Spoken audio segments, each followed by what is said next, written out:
सच्चा कलमकार के अंगार लिखे दी, सच्चा कलमकार के अंगार लिखे दी, खुल के मजलूमन के सरोकार लिखे दी, खुल के मजलूमन के सरोकार लिखे दी। फाड़ दे कान के पर्दा, फाड़ दे कान के पर्दा कलम के चीखे दी, फाड़ दे कान के पर्दा कलम के चीखे दी। बड़ी बेदर्द होले सियासत, सियासत के पर्दा से बाहर दिखे दी। गोड़ लागत नहीं हेरा से अभिनंदन बार वालों के अपना कार्यक्रम जना का नाम हो खूटा ठोक के। रुआ लोग से बातचीत करे के पहले रुआ लोग के एगो खुशखबरी देवे के बा, और ये खुशखबरी के हकदार रुआ जौन 8 लाख लोग बानी एक परिवार के सदस्य भारत लाइव के, वो लोग खातिर खुशखबरी बा कि रुआ लोग के प्रयास, रुआ लोग के दुआ दोबारा हमरा के निहाल कर दिलस। पहला हाल तो रुआ लोग हमरा खातिर दुआ कैले रही जब हम 6 अप्रैल के आईसीयू में भर्ती भई रही। दोबारा फिर रुआ लोग के दुआ से भारत लाइव जौन की भुला गई रहे, आईसीयू में चल गई रहा, फिर से वापस रुआ लोग के सामने आ गई बा। और ये बात के खुशी बा कि रुआ लोग के सांच के लड़ाई लड़े खातिर जौन फिर से अवसर देनी, ये अवसर खातिर बहुत बहुत दसों नोह जोड़ के प्रणाम करता नहीं। अब ये सब के बीच में रुआ जानते बानी कि का भइल बा।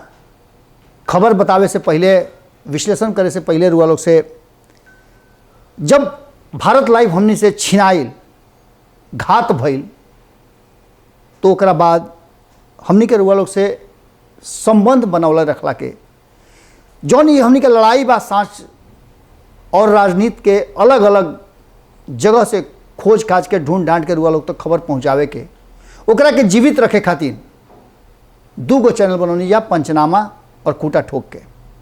पंचनामा पर संपादक नमन मिश्रा जी के जौन पंचनामा आ रहा बा रुआ देखते हो खब, अगर नहीं देखले तो जाके रुआ देख ली। और निहोरा बा कि ओकरा के सब्सक्राइब भी कर ले।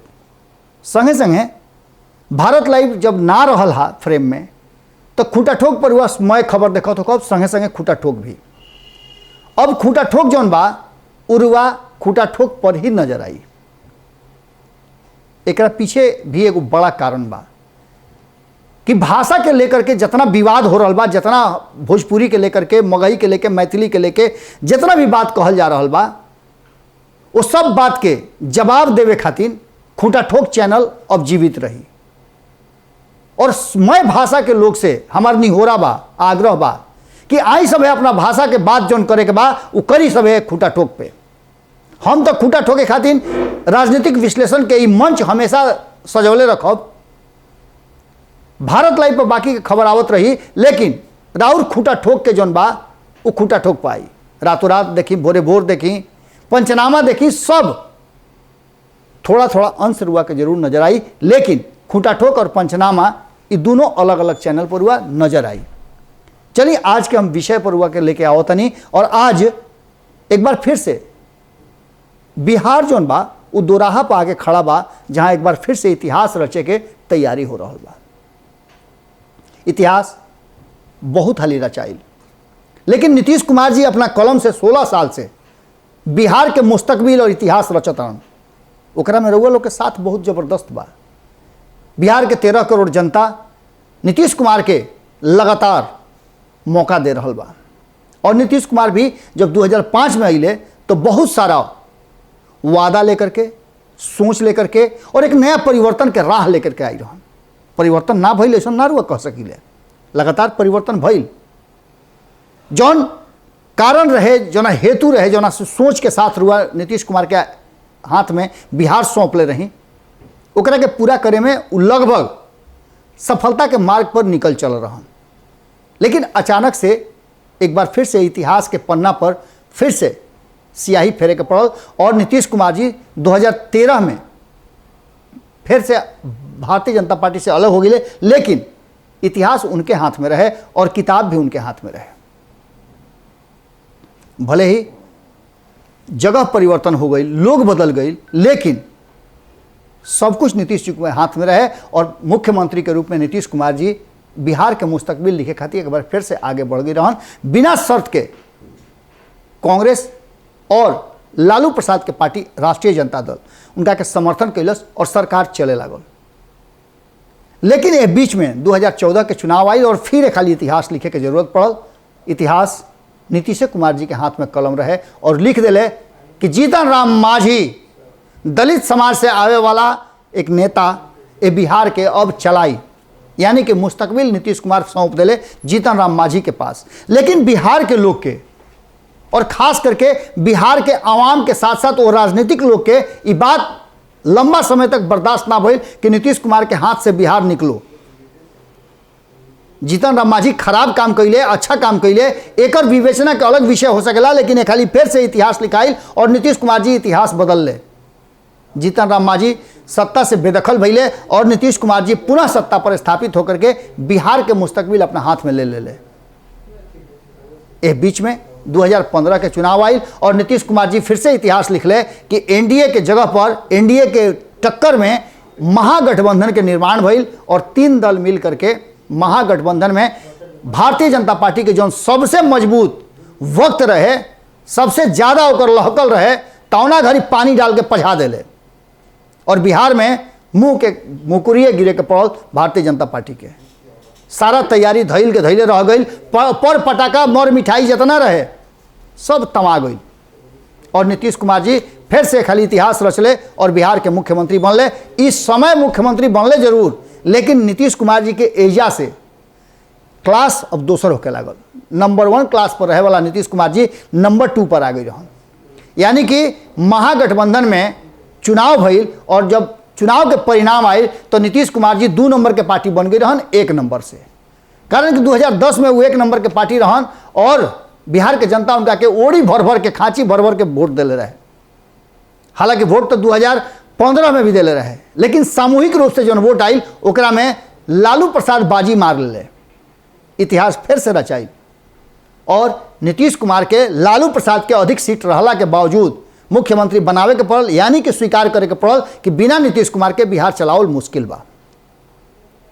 इतिहास ये ना रुकल, इतिहास 2017 में फिर लिखा गई और जैसे ही नीतीश कुमार के बुझा गई कि लालू प्रसाद और ये पूरा टीम जौन बा ओकरा साथ चलल बड़ा मुश्किल बा, नीतीश कुमार जी फिर से इतिहास के पन्ना पर सियाही फेरले और पुनः वापसी कैले एनडीए में।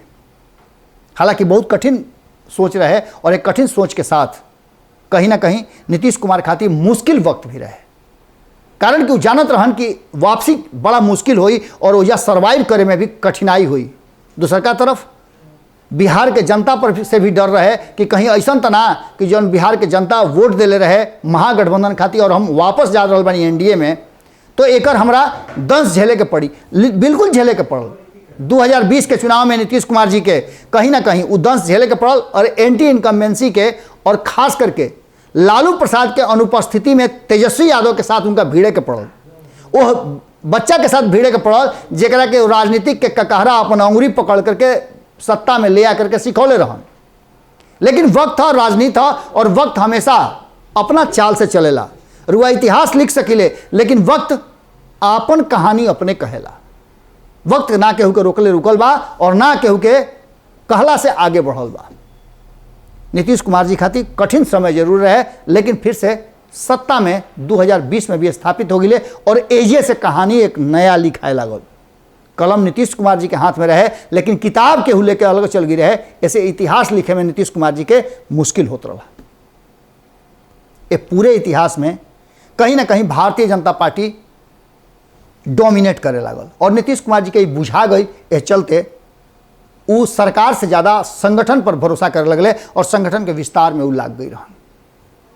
इतिहास लिखे खातिर कलम तो रुआ हाथ में बा, लेकिन किताब के जरूरत रहे और ये किताब कहीं ना कहीं खोजे लगले और एकर राह एक तरफ जहाँ संगठन बढ़ावत रहन, ओइजे तेजस्वी यादव के जातीय जनगणना और मंडल कमीशन के जो बाकी के आयत रहे, बाकी के जो वादा रहे मंडल कमीशन के, ओकरा के लागू करे खातिर जातीय जनगणना खातिर तेजस्वी यादव आगे बढ़ले और नीतीश कुमार से आग्रह कैले। एकरा पहले 2019 और 2020 में 2 बार केंद्र सरकार के बात लिखल जा चुकल रहे कि जातीय जनगणना केंद्र सरकार कराओ, जना में बिहार के जितना भी दल रहन उस सब दल के स्वीकृति रहे। एकरा बाद एक नया धारा के शुरुआत भइल और नीतीश कुमार जी इतिहास लिखे चलले तो उनका हाथ से किताब गायब रहे, कलम तो उनका हाथ में रहे। ये पूरा विश्लेषण के रुआ लोग से आगे हम बताओ तनी। और एक बाद आज रुआ लोग के सामने खूटा ठोक में ये बात हम काहे खाती कहे के मजबूर बनी कि फिर से एक बार इतिहास दोहरावे खातिर बिहार तैयार बा। एक पहले रुआ लोग से एगो बात निहोरा बा कि राउर भारत लाइव जब वापस आ गई तो भारत लाइव पर रुआ लोग ई खबर देख रहा बानी खूटा ठोक के। ई खूटा ठोक के खबर पूरा नहीं खे। भारत लाइव खूटा ठोक के सिर्फ रुआ के एगो प्रोमो दे रहा बा, शुरुआत कर रहा बा। ई पूरा खबर देखे खातिर रुआ खूटा ठोक के सब्सक्राइब करे के पड़ी और संगे संगे रुआ घंटिया दबा देवे के पड़ी। अगर रुआ भोजपुरी से, मगही से, मैथिली से, बज्जिका से, अंगिका से रुआ प्रेम करी ले, रुआ अपना भाषा से प्रेम बा, तो रुआ खूटा ठोक पे आई। राउर स्वागत बा और हमनी के 24 घंटा रुआ खातिर इंतजार करते हैं। भोजपुरी के ई रुआ लोग के करेजा के करीब जो खूटा ठोक के बा, ई रुआ लोग के अब खूटा ठोक पर पूरा विस्तृत जानकारी के साथ मिली। एक अलावे बहुत जल्दी और भी भोजपुरी से जुड़ल सलील कार्यक्रम जौन की रुआ लोग से बहुत ज़्यादा करीब बा, उस सब रुआ लोग के सामने लेकर के आई। लेकिन वर्तमान परिस्थिति में भारत लाइव पर जैसे मैं खबर आवत रहे, चाहे वो रातों रात होके, चाहे भोरे भोर होके या अन्य खबर होके, विश्लेषण के साथ साथ अन्य खबर भी आई और भी कई शो भारत लाइव स्टार्ट कर रहा बा जौन की रुआ लोग के सामने आवत रही। लेकिन भोजपुरी में रुआ लोग से हमरा से बतियावे के बाद तो ढेर बतियावे के बाद तो रुआ खूटा ठोक पे आवे के पड़ी और ओजे आकर के हर रोज विश्लेषण देखे के पड़ी।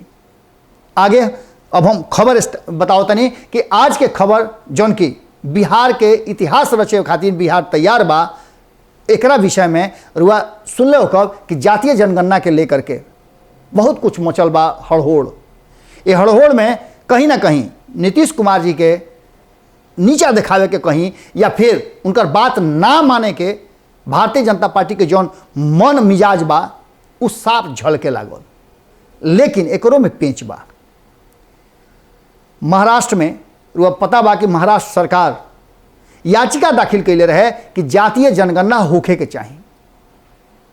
अदालत जब एकरा पर संज्ञान लेवे लागल, एकरा पर चर्चा होखे लागल, बातचीत होखे लागल, तो केंद्र सरकार से यह विषय पर पूछल गई कि तहार का विचार बा।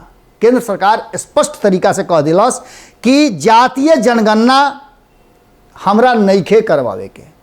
माने सीधा समझ ली बात के। केंद्र सरकार के कहना बा, यानी भारतीय जनता पार्टी के जौन अगुवाई वाली एनडीए सरकार भी है, जौना में नीतीश कुमार भी शामिल बाड़े, चिराग पासवान के पार्टी शामिल बा, अलावे एकरा अलग अलग राज्य से क्षेत्रीय दल शामिल बाड़े, ओकर कहना ई बा कि हम जातीय जनगणना ना करवाई। एकरा साथ साथ बात एजे तक ले नहीं खे। ये पूरे मामला पर कहीं ना कहीं कहना सीधे तरीका से बा केंद्र सरकार के कि कोर्ट कोई आदेश ना देवे। ये विषय पर न्यायालय जौन बा कोई फैसला न करे, ऐसे कि नीतिगत ही फैसला हो, ये नीतिगत निर्णय हो जौना में हस्तक्षेप ना करे के चाहिए और ना एकरा पर न्यायालय हस्तक्षेप करो। एकरा मतलब कि नट सेल में ही बात कह दिया गई बा कि जातीय जनगणना ना हुई। लेकिन बात खत्म अभी नहीं के भइल। जातीय जनगणना हुई कि ना हुई, नीतीश कुमार जी इतिहास रची हैं, एक खाली फिर 2017 और 2013 दो रही हैं, एकरा पर भी सवाल खड़ा हो गई बा। लेकिन ये बात सुने से पहले रुआ एक बात पर बहुत गहराई से ध्यान देवे के पड़ी कि केंद्र और भारत के जौन बिहार राज्य बा, वो राज्य के लोग, वह राज्य के जो नीतीश कुमार के साथ सरकार में हिस्सा बाड़े, वो लोग का कहता। तेजस्वी यादव के बयान आ गई बा और तेजस्वी यादव ये पूरे मुद्दे पर नीतीश कुमार के साथ वेट एंड वॉच की स्थिति में बाड़न। तेजस्वी यादव के सीधा तौर पे कहना बा कि कहीं ना कहीं अगर नीतीश कुमार जी के बात या फिर हमनी के जौन जातीय जनगणना पर बात कहनी जा, वो बात अगर केंद्र सरकार माने के तैयार नहीं के, तो एकरा पर नीतीश कुमार जी के फैसला का होता? का वो भारतीय जनता पार्टी और एनडीए के छोड़ करके बाहर निकल गई हैं या फिर केंद्र सरकार के छोड़ करके अपने राज्य में कर रही हैं? कारण कि राज्य के मामला नहीं है, ये मामला पूरे देश भर के बा और एक जातीय जनगणना देश भर में भइला से फायदा हर कोई के मिली। अलग अलग देश के हिस्सा में अलग अलग तरह के लोग बा, अलग अलग समीकरण बा, उस समीकरण के लोग के फायदा मिली। ये पूरे मामला पर जब भारतीय जनता पार्टी से भारत लाइव के टीम पूछे गई तो केहू बोले खातिर तैयार नहीं, के सब लोग मुंह पर टेप चिपका ले बा। और एक शख्स जौन की वो टीम में 11 सदस्यीय टीम में शामिल रहन, जनक राम, वो आगे अइले और बोले के तैयार भइले, लेकिन उनका बात से ये स्पष्ट ना भइल कि आखिर होई का। चूंकि नीतीश कुमार के मंत्रिमंडल में बड़ा, ऐसे उनका बात के रुआ सुने के जरूर पड़ी। उनका कहना बा कि अभी तक ये फैसला सरकार के बा, नरेंद्र मोदी जी के फैसला अभी भी आना बाकी बा। हमने के 11 सदस्यीय टीम लेके गई रही जा, जौना में बड़ा ही सकारात्मक बातचीत भई रहे। अब रुआ ये बात समझ में आ गई हुई कि मामला कहाँ जा रहा बा, यानी कि पूरी तरह से अभी यह विषय पर कुछ भी बात नहीं के भई। दोसर का तरफ रुआ आगे बढ़ी तो जैसे ही रुआ आगे बढ़ब तो पूरे मामले पर जब भारत लाइव के टीम जब पूरा ही कलेक्शन आ गई कि के का कहता, आरजेडी के और भी कई नेता लोग ये बात पर कहल, बहुत लोग बहुत कुछ बात, शक्ति सिंह तो यहाँ तक ले कह दिले कि 2 आदमी बेचता 2 आदमी कीनता, के बेचे वाला है देश और के खरीदे वाला है रुआ सब जानता नहीं। उनका इशारा केकरा पर है रुआ लोग जानता नहीं, तो रुआ लोग कमेंट बॉक्स में लिख सकीले। कारण कि अब ये मामला जौन बा वही इतिहास के तरफ फिर लेके जाता। अब अगर बात करी रुआ तो यह पूरे विषय पर भारत लाइव के टीम जब घेरलस ललन सिंह के, जौन की जनता दल यूनाइटेड के राष्ट्रीय अध्यक्ष बना और वर्तमान परिस्थिति में वो एक एक चीज पर बहुत गंभीरता से विचार कर रहा बना और नजर भी रख ले बना। उनका सीधा तौर पे कहना बा कि अभी जातीय जनगणना शुरू नहीं के भइल, अभी इंतजार करी, बहुत कुछ होखे वाला बा, बहुत बात अभी बाकी बा। एकर मतलब रुआ समझ ली कि जौन भारत लाइव और खूंटा ठोक जौन कह रहा बा वो बात के रुआ माने के पड़ी कि फिर से इतिहास रचे के प्रयास हो रहा बा। लेकिन 2 लोग के बात के अभी भी आना बाकी बा। एक तो प्रधानमंत्री नरेंद्र मोदी, और वक्त भी कब चुनल गई बा जब प्रधानमंत्री नरेंद्र मोदी देश के अलग अलग देश से बात करे में उलझल बान, मशगूल बान, और देश से बाहर उनकर यात्रा हो रहा बा। अब यह परिस्थिति और स्थिति में रुआ समझ सकीले कि पूरा योजनाबद्ध तरीका से इस सब चीज के बाहर ले आवल गई बा। ये सब बात पर विपक्ष और खास करके बात कही तेजस्वी यादव के, तो वो इंतजार करता रहन कि यह पूरे मामले पर नीतीश कुमार जी के फैसला और नीतीश कुमार जी के बात का आया होता। यानी कि अगर नीतीश कुमार जी के बात आवे में देर होता तो वो इंतजार करी हैं और जल्दी ही कोई फैसला करी हैं। यानी कि एक बार फिर से नीतीश कुमार जी लगे इतिहास रचे के कलम उनका हाथ में आ गई बा, किताब के जरूरत बा। एक बाद रुआ के लोग से आगे के जो कहानी हुई वो बताई, जैसे ही एक पर आगे अपडेट आवता फिर रुआ लोग से चर्चा जरूर हुई। लेकिन एगो बात धन्यवाद जरूर देहब कुछ लोग की जौन बा जौन भारत लाइव वापस आइल, ओकरा पीछे कैसे कैसे पूरा रणनीति रचल गई, केकर केकर योगदान मिलल, उस सब बात रुआ लोग के सामने हम रखे जा रहा बानी। और खास करके वो लोग के हम धन्यवाद भी देता नहीं, आभार प्रकट करता नहीं। वो 8 करोड़, माफ़ करब 8 लाख लोग के जौन भारत लाइव के परिवार के सदस्य बानी, रुआ लोग इतना तेजी से यह बात के लेकर के सर्च के नहीं भारत लाइव के कि यूट्यूब के भी यह बात के समझ में आ गई है कि भारत लाइव के बिना बिहार के और देश दुनिया के 8 लाख लोग ना रह सकेला। ये परिवार और बड़ा हो रहा बा। दूसर का तरफ खास करके भारत लाइव के वापसी में संपादक नमन मिश्रा जी के इंजीनियर होके के फायदा हमनी के बहुत ज़्यादा मिलल। कारण कि वे क्षेत्र से ही बाड़न और ये मामले में उनका रात दिन के परिश्रम, रात भर जगना, यूट्यूब से बात करना, अलग अलग ओकरा में का समस्या बा ओकरा पर समझना और ओकरा के समस्या के समाधान करना। एकरा साथ टीम के अन्य हिस्सा जौन भारत लाइव के परिवार के सदस्य बाड़े, जौन में अमीर के भूमिका बहुत बढ़िया रहल, आदित्य के भूमिका रहल, एकरा अलावे सुमन के भूमिका रहल, मुकेश के भूमिका रहल और सबसे ज़्यादा पल्लवी के भी भूमिका में बहुत बढ़िया रहल। ये पूरे टीम के हम बधाई देतानी। साथ में हम धन्यवाद ज्ञापन करतानी उस लोग के जो 2000 के आसपास लोग लगातार यूट्यूब के लिखल जे ट्वीट कई वो सारा लोग के धन्यवाद देतानी। कई पॉलिटिशियंस भारत लाइव के जब नजर ना आए तो वो लोग ट्वीट करके भारत लाइव के वापस करे खातिर बात कैलस। कई राजनीतिक दल के अलग अलग राजनीतिक दल के कई गो प्रवक्ता लोग भारत लाइव के सर्च करे खातिर खोजे खातिर लगातार यूट्यूब के लिखल लोग। एकरा अलावे एगो धन्यवाद हम वो लोग के भी दे जौन मेल के माध्यम से या अन्य माध्यम से 2000 से ज़्यादा 3000 से ज़्यादा मेल कल गई। इस सब के हम बहुत बहुत धन्यवाद देतानी। आज के खुटा ठोक में रुआ लोग से विदा एजे ले, लेकिन आग्रह निहोरा करब कि भारत लाइव के ही अंग खुटा ठोक के प्यार आशीर्वाद उतने चाहिए जितना रुआ भारत लाइव के दिले। गोड़ लागतनी।